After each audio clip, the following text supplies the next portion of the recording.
Day 3, had a great night's sleep. Woke up at about 5 o'clock and decided that was time to go. So I'm just doing a little bit of pre-dawn hiking up. Let's see, already getting lost. Pre-dawn hiking up Blood Mountain. That's the first 4,000 foot peak. And then descending into Neal's Gap, and I'm going to hang out at mountain crossings.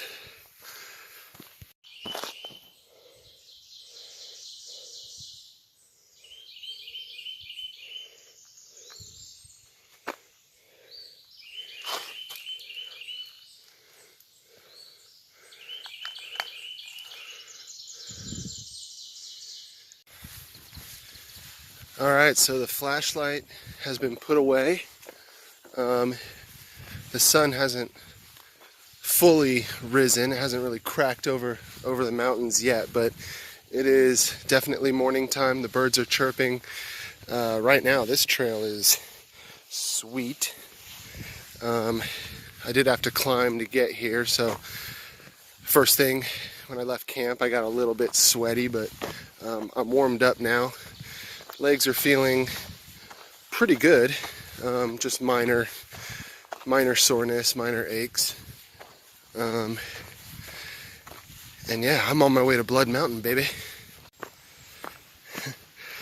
So I just passed like 4 big tents at a camp area, and as I'm walking by, I hear this little kid from inside one of the tents going, "Dad, Dad, Dad." And finally the dad yells back from across the camp area. He yells back, "What?" And the little kid just goes, "There's like 3 spiders inside the tent." And the dad just starts walking all grumpy over to the tent. That was pretty funny.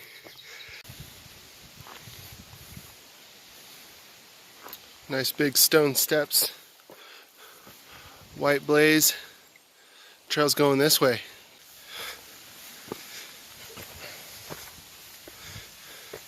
It's getting steep and very rocky.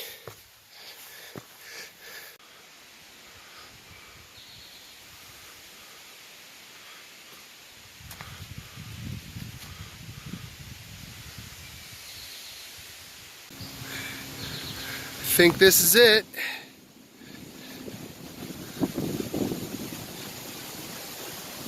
Nope.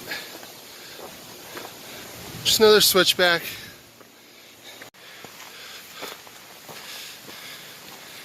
There it is.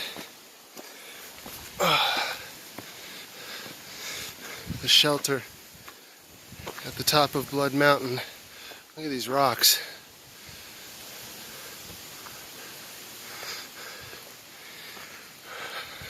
But yeah, I think that's the oldest shelter on the trail.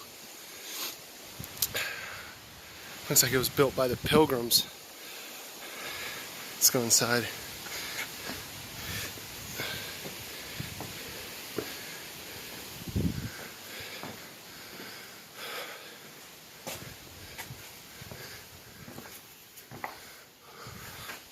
Just walking at the summit of Blood Mountain. The trail is just this big rock face. There's a white blaze. And you know what? It's a little bit hazy or foggy or something, but there are some views. Might be a little hard to see on the camera, but oh, let's go over here. Oh man. Wow.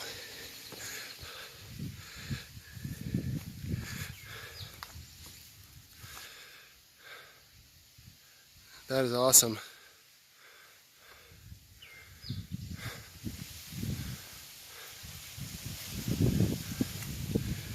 Oh, let's go over here. I can see mountains in the distance over there.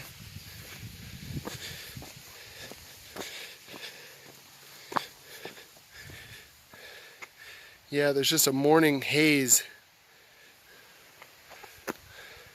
Oh, there's a white place. It's supposed to go this way. But yeah, over 4,000 feet. I think this is the highest point in Georgia. So from what I remember a couple years ago, the descent from Blood Mountain is steep and rocky, kind of treacherous.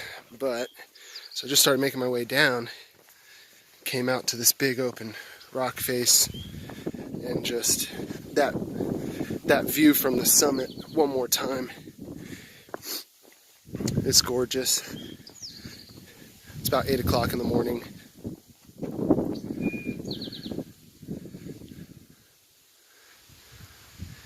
See down there a little bit.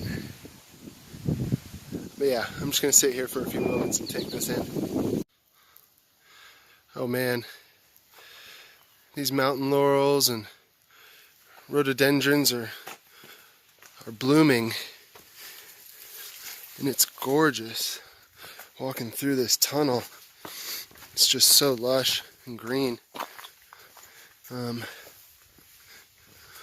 those are all dead over there, but yeah. You know, it's kind of cool starting June 1st because you get all this vegetation. It's really pretty up here. Oh, this trail is steep down there. Kind of deceiving on the camera, but I'm telling you, I'm walking very carefully and filming at the same time. I'm not looking at what the camera's seeing. I'm just holding it in front of me. Whoa, white blaze. But yeah, look at how I'm stepping. Whoa. Yeah, if I lean too far forward, I'd be toppling over. Oh. All right. It's leveling out just a little bit. Oh. Yeah.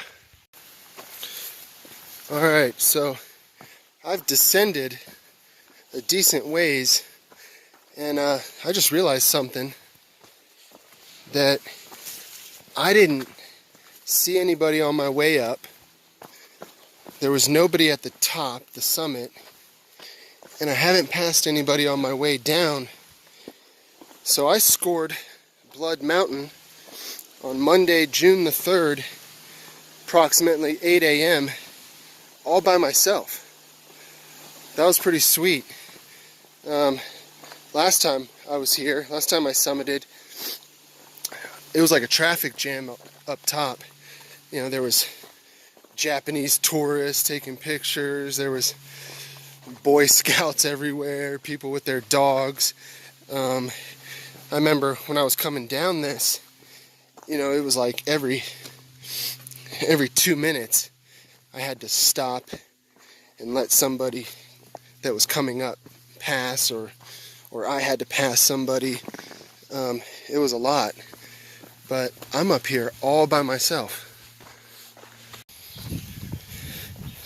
So I just met a section hiker that was doing Springer Mountain to Neal Gap, and he actually camped right at the top of Blood Mountain, and I saw some of those campsites. They looked pretty sweet, and so I guess he had started descending about an hour ago, so he was in front of me,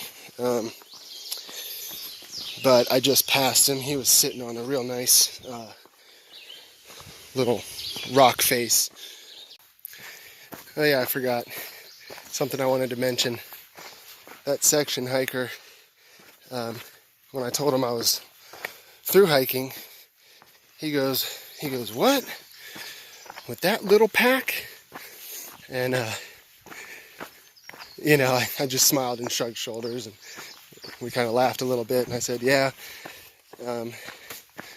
But you know what the truth is? I feel like the longer your hike, the smaller your pack should be. Meaning the more efficient, less luxury items. If I was doing a short section, you know, that 30 miles from Springer to Neal Gap, I'd probably have a bigger pack because I'd want to carry, you know, a book and comfy clothes to wear at night, and probably pack a couple cheeseburgers, you know. But point is, I feel like on shorter hikes you can afford more luxury items, but on through hikes, you know, you really want your pack to be dialed in, so naturally it's going to be smaller. Maybe that's counterintuitive at first, but it makes sense to me. Signs of civilization. Yeah. It's actually the road down there.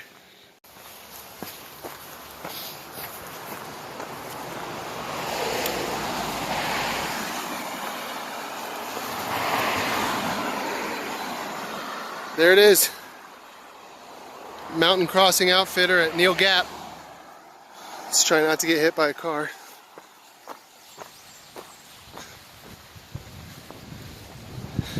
Alright, I'm gonna check in. Is this shit regulation?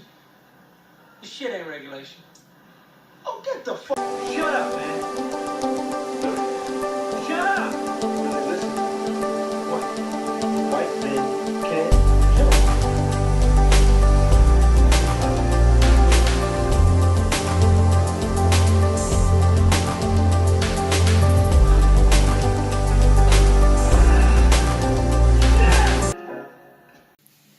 Alright, I'm in the bunk room at the Neal Gap Hostel, Mountain Crossing Hostel, and it is sweet, man.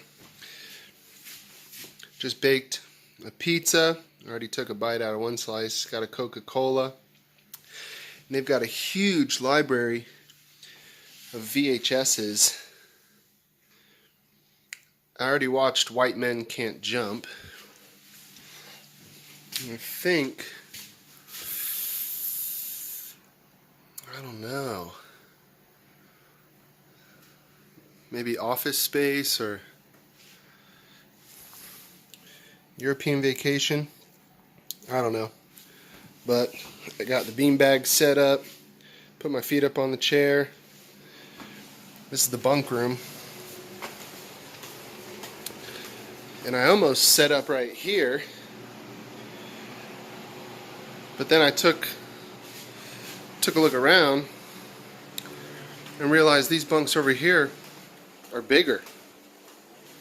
Like definitely wider. So I'm staying there, charging my phone right there. But yeah, I'm the only one here. I might have this place to myself tonight.